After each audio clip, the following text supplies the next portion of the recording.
I call the Honourable David Parker. Very good choice, Mr. Chair.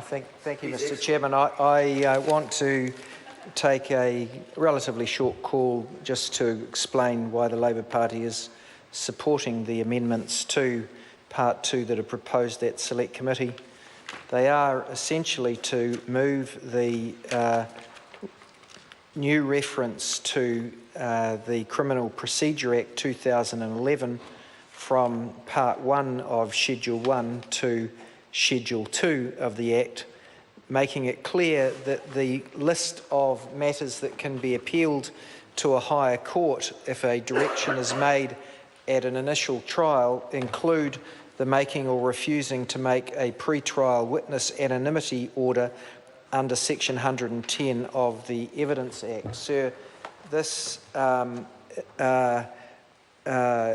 adds to the list in the Criminal Procedure Act 2011, which at Section 217 says that the subsection 2 says that the defendant or the prosecutor may, with the leave of the first appeal court, appeal to that court against a decision that is one of the following, and then there's a big long list of the sorts of orders or the making or refusal to make, the making or the refusal to make an order under various sections creates this ability for either the defendant or the prosecutor with leave of the first appeal court to make a further appeal.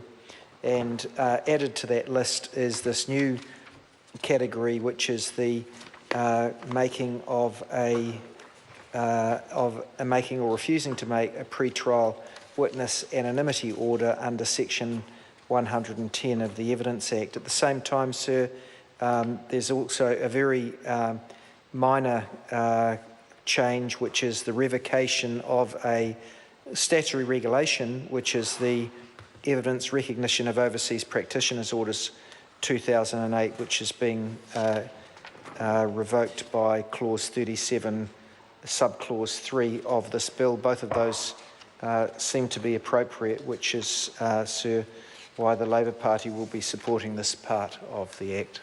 Bill.